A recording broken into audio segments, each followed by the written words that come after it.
the thing is that change comes very quickly sometimes, and we reach these tipping points and suddenly everything begins to change. And what's so interesting about tipping points is they're very difficult to anticipate. I mean, I remember when the Berlin Wall came down, and the White House called in the head of the Central Intelligence Agency, the senior intelligence staff, and said, why didn't you warn us about this? You didn't tell us this was coming. Not only did the agency not anticipate it, they had trouble explaining it after it happened. And that's what is so interesting about social change. You reach these tipping points. We saw it in the United States with cigarette smoking, for example, where suddenly we crossed a tipping point and everything began to change.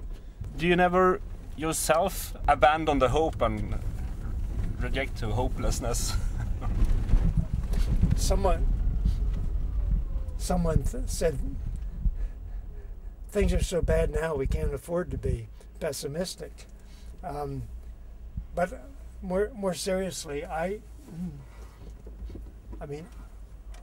can remember World War II, and I know how fast things can change. I mean, we restructured the U.S. industrial economy in a matter of months.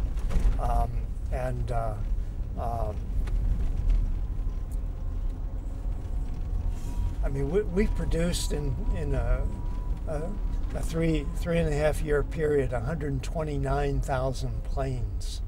I was in Seattle on a book tour a few months ago where Boeing is headquartered, and I was thinking, even today, the idea of producing 129,000 planes is an intimidating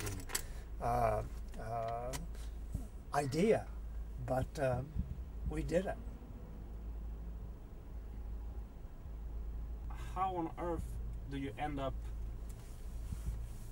writing a book about the plan to save the world? I mean, how? I've had the rare good fortune of being in a situation where I could study these issues and research them, analyze them, and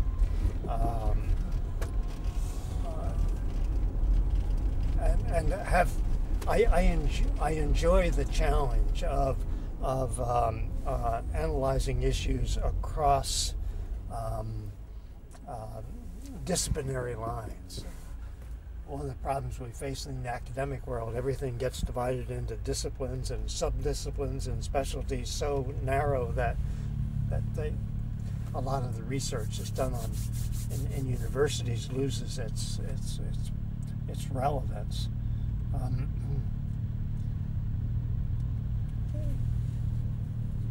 And so when I can see linkages that others do not so readily see, it is for me very satisfying to then try to share that information with others.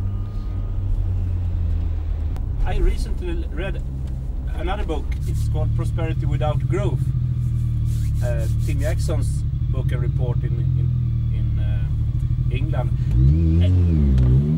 Is it a difference here? Because he essentially says that we have to sort of abandon the concept of growth, at least as it looks like now. I have a feeling that you are more into sort of greening growth. I don't know. Is there a difference between you? I don't know exactly what growth is. For example, this enormous amount of oil being discharged into the Gulf of Mexico is going to create a lot of economic activity, and it will boost the GNP in the southeastern United States because of the great mobilization to try and contain the oil.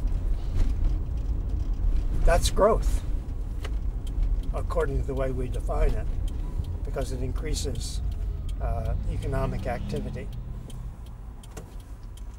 So, not knowing what growth is, I have difficulty talking about growth or no growth or degrowth or what have you. And so my approach is to focus on how we satisfy basic human needs. for food, education, health, and so forth, in a way that's satisfying. So I don't try to argue whether something is growth or is not.